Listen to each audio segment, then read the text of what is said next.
Hello, I'm Dr. Elena Estanol.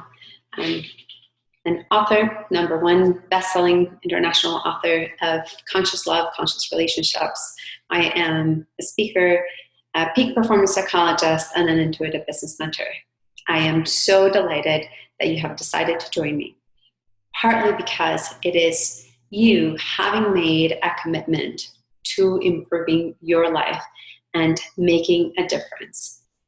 Many of us might desire many things, yet very few of us decide to actually take action. We're going to be talking a lot about our mindset, our attitudes, our beliefs, and how all of those transfer eventually into behaviors, into decisions, and into actions, which ultimately are what are responsible for the changes that we will make in our lives. One of the very first things that we need to do is being able to recognize something is not working in our lives. I want something more. My life is capable of being so much more than what it currently is. I know that I am capable of performing at a much higher level. I know that the struggles that I am having today or yesterday are not where I need to be or how my life needs to be. So I am choosing to take a different road. I am choosing to take a different action to get a different result. One of my most favorite quotes is, "We cannot change a problem by the same mindset that created it." Einstein came up with that.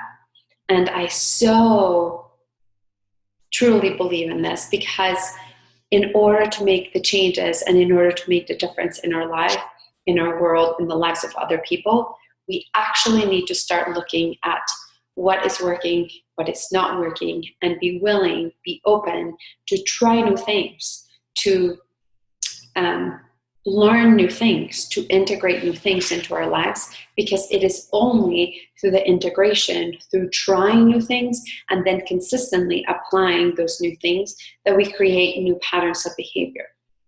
Most of us have created particular patterns of behavior that have been pretty ingrained in us ever since we were young. Most of us learn some of these patterns during childhood, and then we create stories and beliefs that reinforce these patterns. And then we start examining and we start interpreting every single situation through that same lens. So we often tend to have the same reaction and we come with the same conclusion. One of the things that we're going to be doing, and one of the things that I'm going to be asking you to do time and time again, is to be able to let go of preconceived ideas, preconceived judgments, preconceived thought patterns, and to be able to start examining what works and what doesn't work.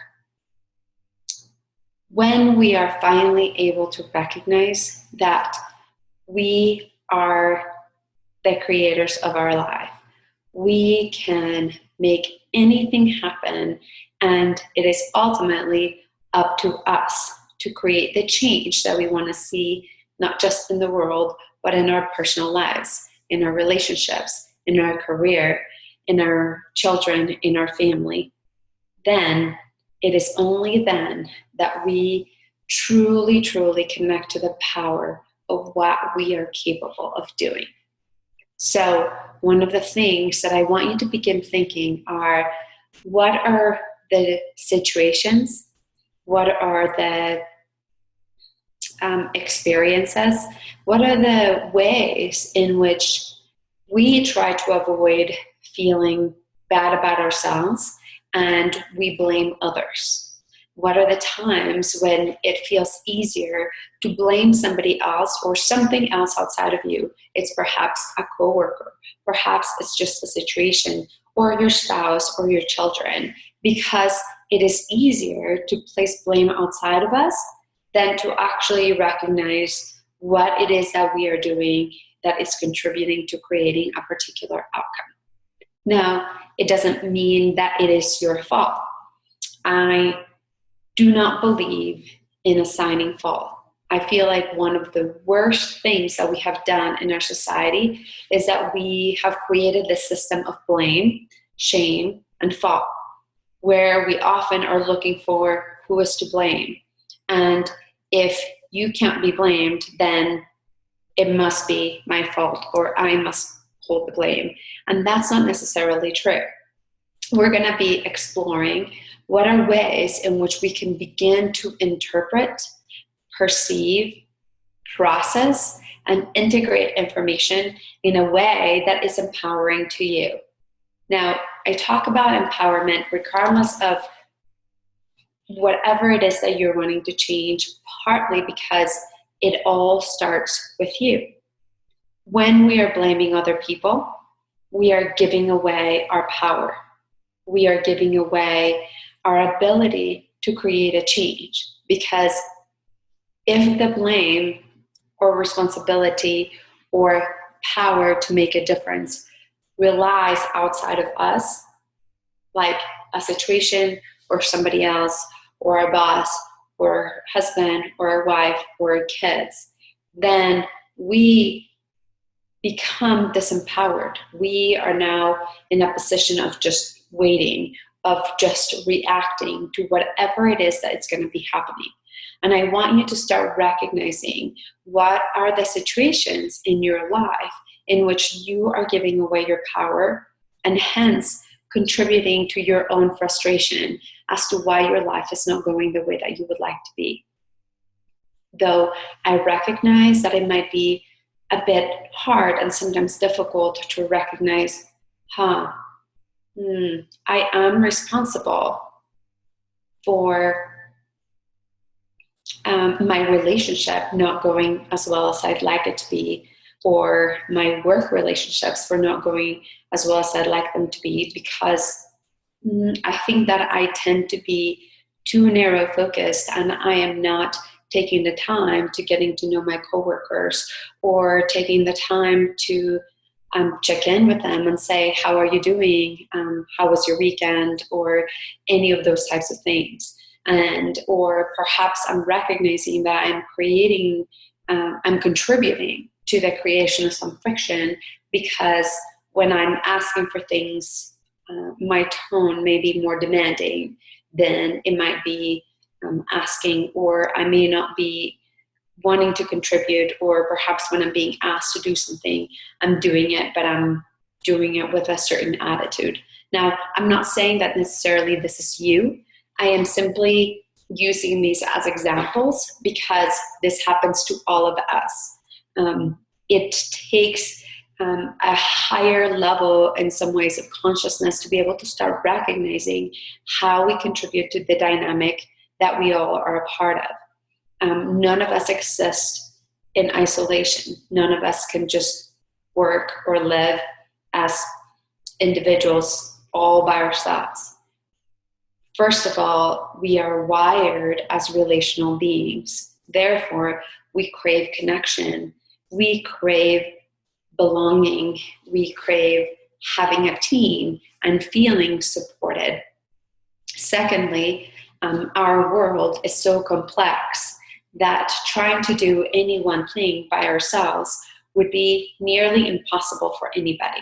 So more than any other time, we need to collaborate with one another. We need to be willing to help, pitch in, as well as being willing to receive help or to ask for help when we need it.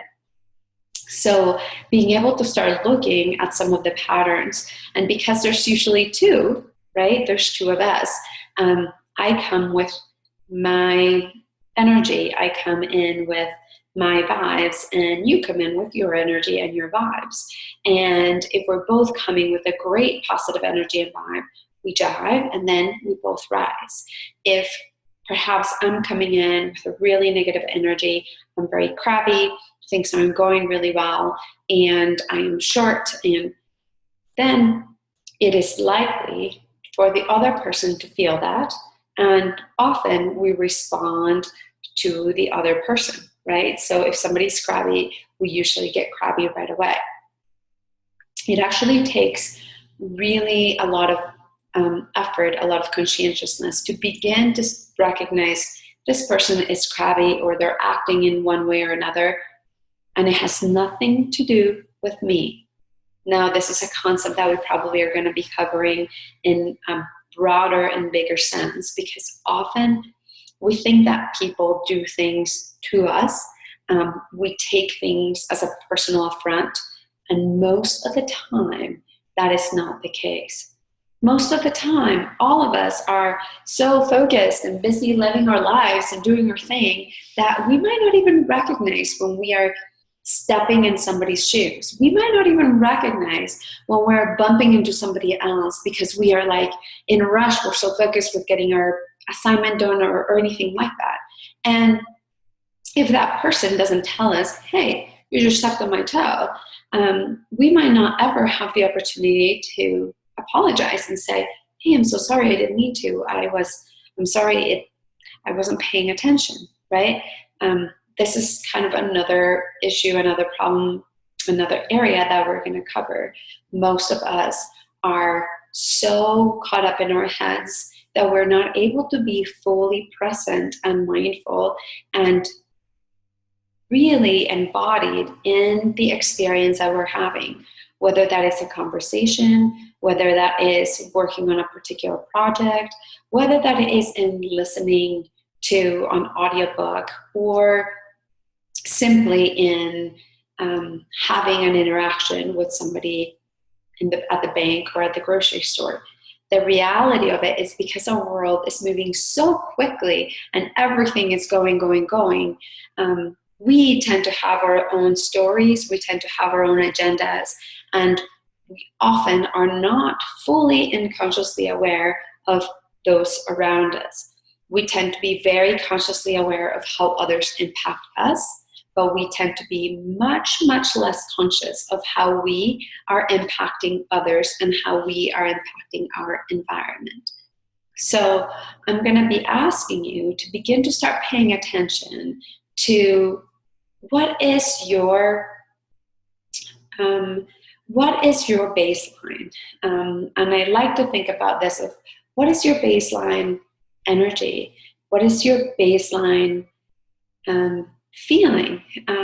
There are some people that are often excited and happy and energized, and sometimes we bug other people that might not be quite as energized and happy, right? And then there's some people that just seem to be kind of crabby and in a little bit of a walking around with a little dark cloud. And so, again, this is not a judgment, it's not a criticism, it's simply being able to start looking at what is the energy, what is the vibe in which you are showing up to every single thing that you're doing in your life. And how is that impacting you, first and foremost, and how is that impacting others around you? Perhaps the next question to be able to start looking at is that actually working for you? Now, many people now tell me you are the happiest, most joyful, and most loving person that I've ever met. It is truly a compliment, and I love it when I hear it. But the reality is that this was not natural to me. I had to work really, really hard to get to make this my natural baseline state. And I'm not going to joke. There are times that I get crabby. There are times that I get stressed, and that I am not always responding in the most loving, compassionate way. I continue to work on it, right? We are all spiritual beings having a human experience. We are all in constant evolution. And so we must always be attentive and conscious to all of the things that we need to be working on. And there's nothing wrong with that. So I'm being super honest and upfront with you, because I don't want you to think, oh, well, like, I have it all figured out and she's perfect and I have so much work to do. We all have so much work to do in many different areas.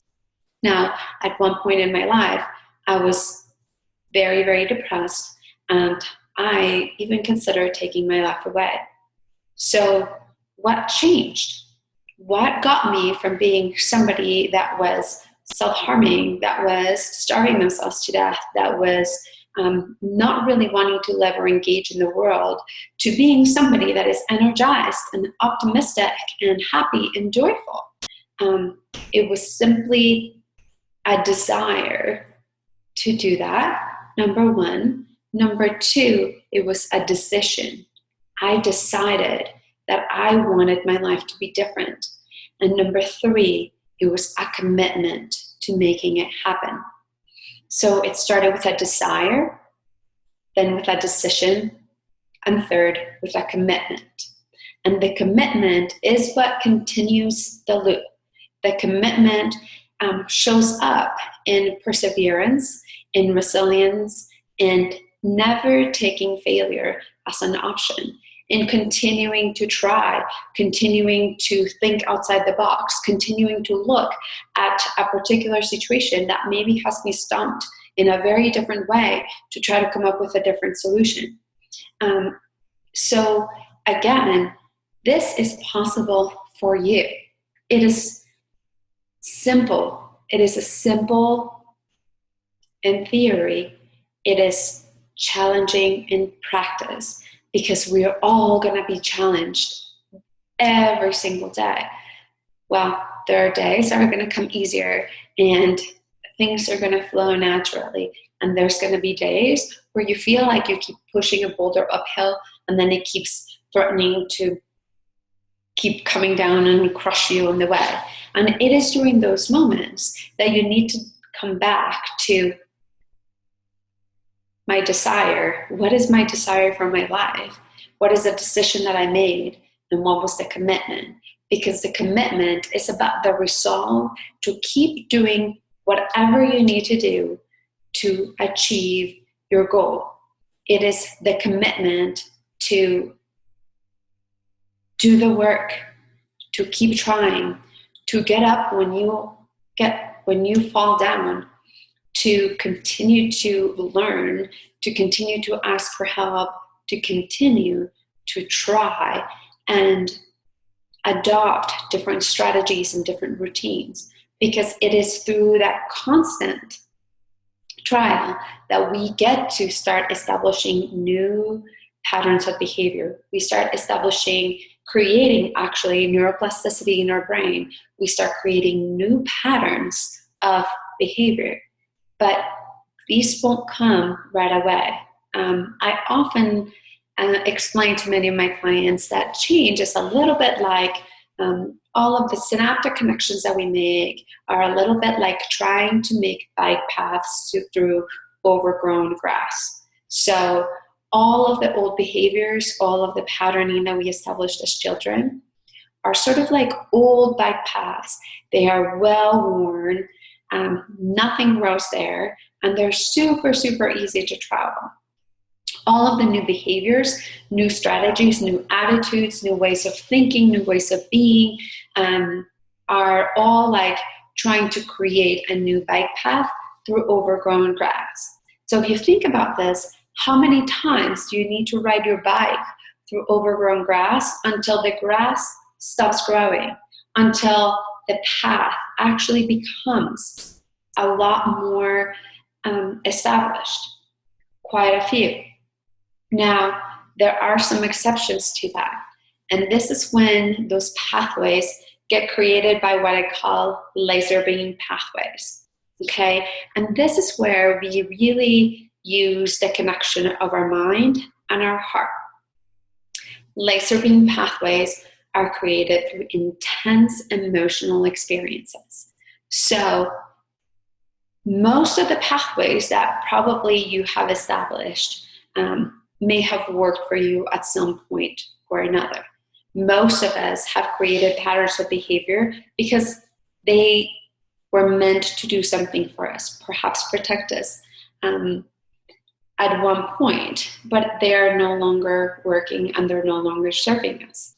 So there were perhaps a particular experience as a child, or perhaps a particular experience that was traumatic. So whenever we have traumatic, intense emotional experiences, those pathways get created like laser beams, because emotion has a way of actually solidifying that memory and solidifying that path. So an example that I often use is that when I was a young girl, my mother was robbed at gunpoint just outside our house. And so I heard the thief threatening her. I heard the thief telling her that she needed to open the door. And I heard my mother negotiating for her life through the other side of the door. Luckily, and I am so grateful, my sister called 911 and the police showed up quickly enough and the thief ran away and my mother was unharmed. Yet what I didn't understand was that in that moment, there was this pathway that was created like laser beam.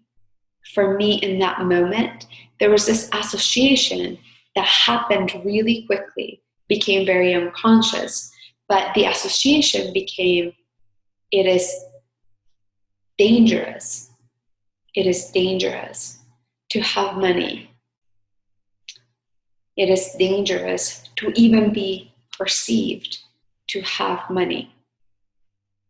And though this might not be the issue that you are working on, I'm using it as an example because if you can imagine the repercussions that this unconscious belief had in my life, you can understand that for me, being able to receive any kind of money, for me to be able to hang on to money or to be able to be seen as successful was not just,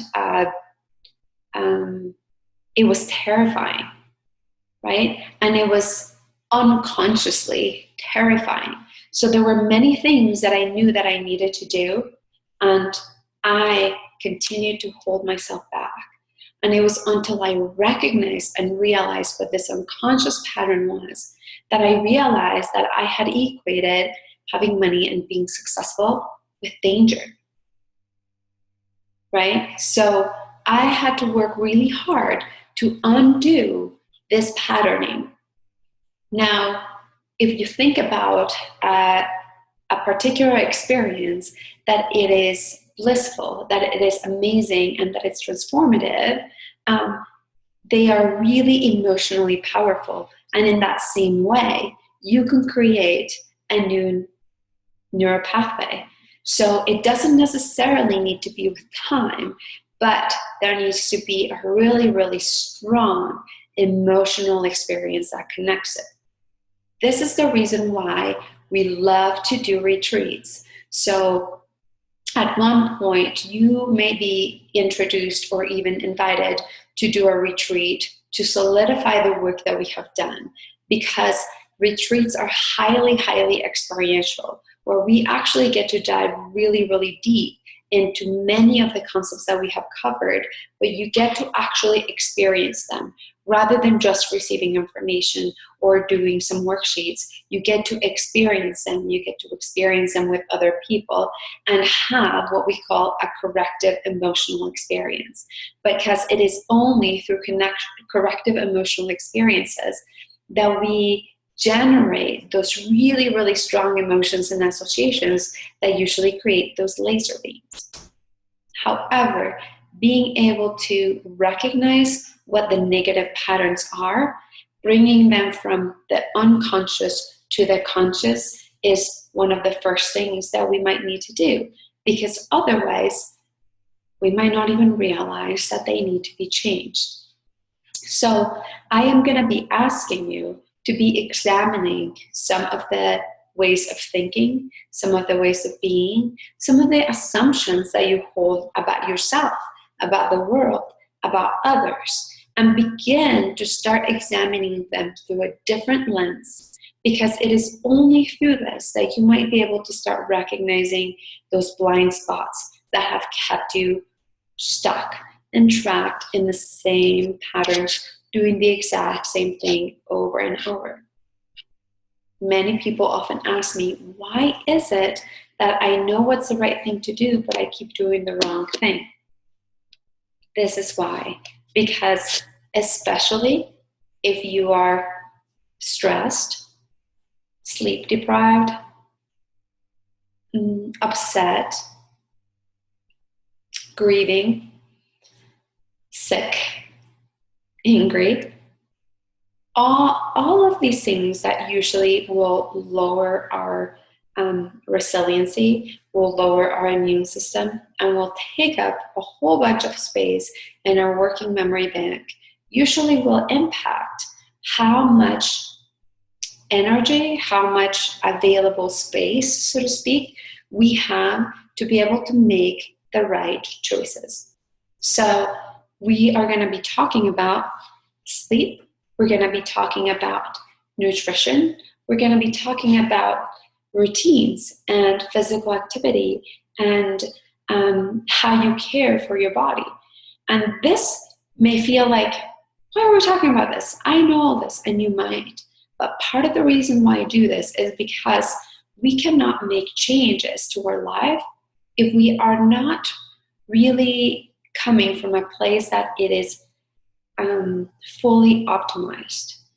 When we are coming from an empty cup, when we are coming from an empty tank, it's going to take that much more energy, that much more effort to rise up, to show up, and be at your best.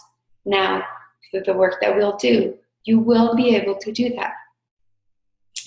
Today, I had a particularly challenging day, and also an opportunity to rise up because I needed to. And I quickly needed to change my mindset, my energy, my state of being, so that I could show up fully to support a group of people that were coming in that needed our help and our support.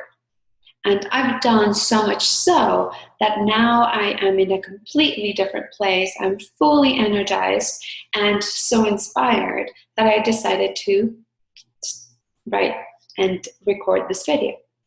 So again, this is something that you will be able to do, but we want to start from the best place. We want to start you from your best self, because all of the things that we do, we need to practice. Practice is the basis of mastery. So there is in no way, shape, or form that you will be able to create the changes that you want if you do not come back to that commitment, to that perseverance, to continually be working and implementing these things. So this is not just about absorbing information and being like, yeah, I know this, but rather being able to absorb some of the information, to take notes. If it's something that you already know, I will challenge you to be able to ask, how can I apply this at a higher level? How can I apply this information in a different way in my life that will help me optimize myself, optimize my body, and actually show up at a much higher ability that would allow me to show up at my best self, that will allow me to deal with changing and difficult situations and circumstances, and do so with ease and grace, and maybe even having fun. How can I do this so that when things go badly, and this is really important, we will talk more about this, that I can quickly retake my grounding, so that when things go badly, they don't become sort of this spiral that just kind of spirals into being a complete disaster, but rather recognizing when something isn't working, and then how do we change that momentum so that we can regain control, so that we can become empowered again. Most of the time, I hear from people getting either frustrated with their performance, their memory, their attention, their ability to speak up, and being able to set boundaries with others, or just having full control of their emotions. And most of the time, there is something that's happening that they feel disempowered, and they actually get in a place of a little bit of victimhood, feeling sorry for themselves, and then getting angry and blaming others, and then creating more negative energy for ourselves. There is one thing that is for sure, is that the more that we focus on one thing, the more of that thing that we create. So if you want more anger and frustration and sadness and feeling like you're a victim, then spend a whole lot of time thinking, talking, discussing that.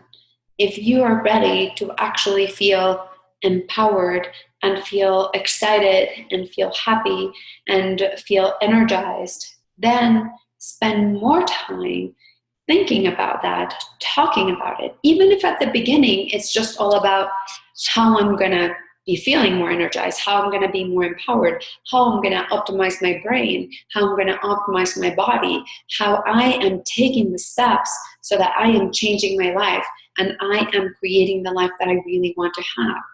So the more that you focus on something, the more it grows. That is just sort of the law of the universe. So you choose what you want to be focusing on.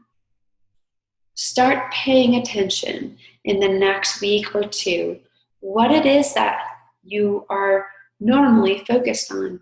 What do you talk about? What do you share with others? What do you write about? What do you even post if you have any social media? What do you post on Facebook and LinkedIn and Twitter? And then notice how other people respond to you, right? And again, there is no judgment here. It's simply, I want you to start paying attention to what is that you are doing. What are the regular patterns that you're engaging with? And for you to start looking at, are they working for you? How do you feel after that? How are they impacting other people? Do you notice that once you start talking, that people are drawn to you and they want to know more and they engage in conversation, and pretty soon you're all excited and really jazzed? Or do you notice that when you start talking that people sort of like pull back, or they sort of start looking at their fingernails or the clock or something else? Notice, because sometimes people may not say things, but they are saying things with their body language. And again, don't take these reactions as they have something against you or they don't like you. No, simply being able to start, again, taking an empowering view of saying, what are things that I might be saying? What are things that I might be doing? What is the tone or the energy or the spirit in which I am sharing certain things that is causing people to have that reaction?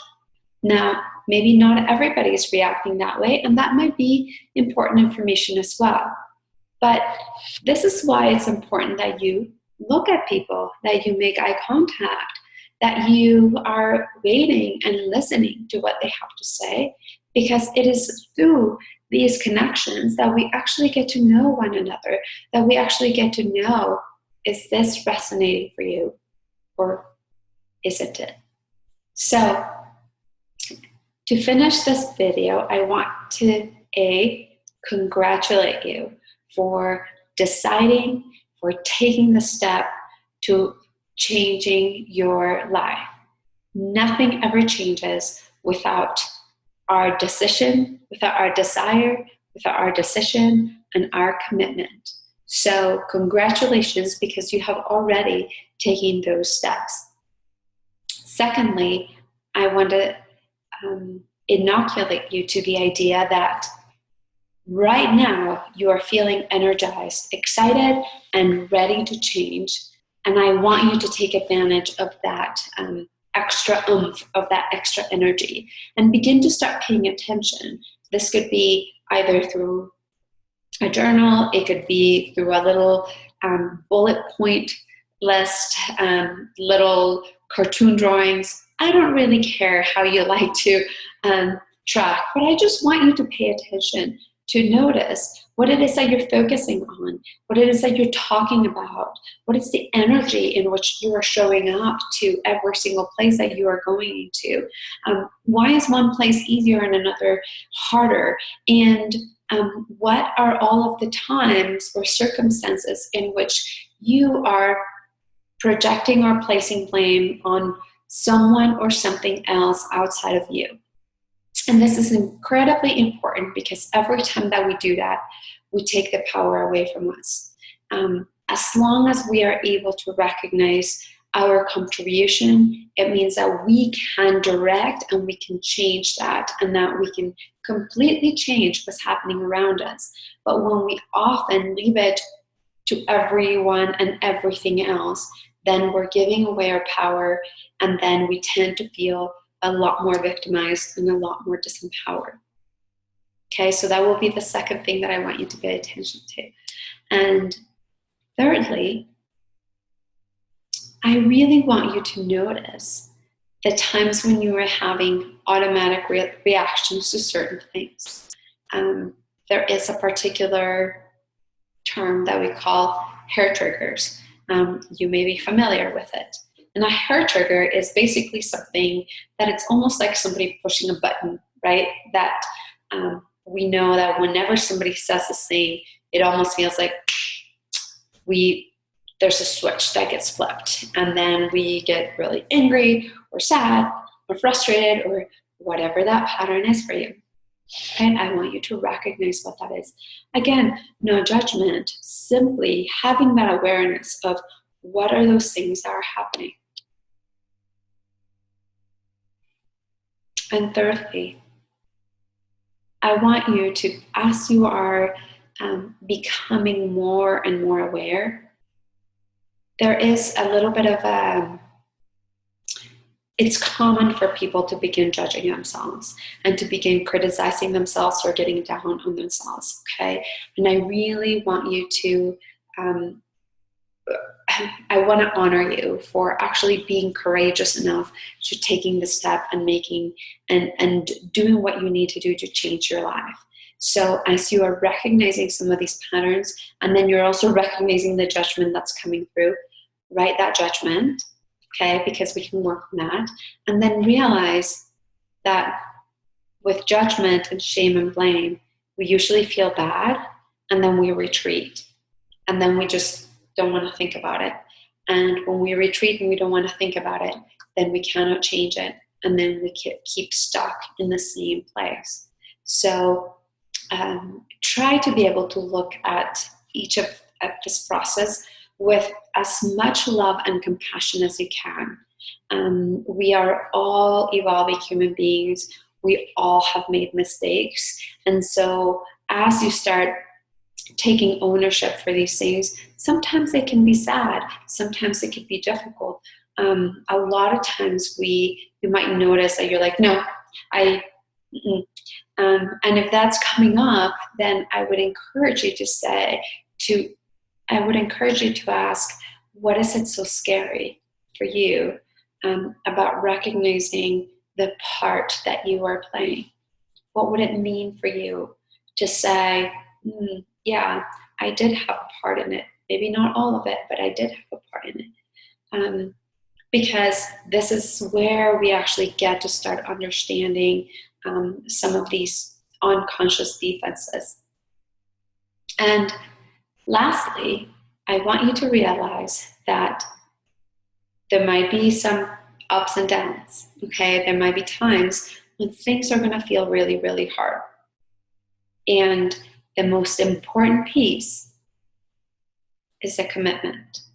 Being able to come back to this commitment that you are making to yourself right now, to the commitment that you are making to changing your life, to the commitment that you are making to fulfilling your dreams, your desires, your goals. Because as long as you stay committed, it doesn't matter what happens, failure is never an option. So, Congratulations.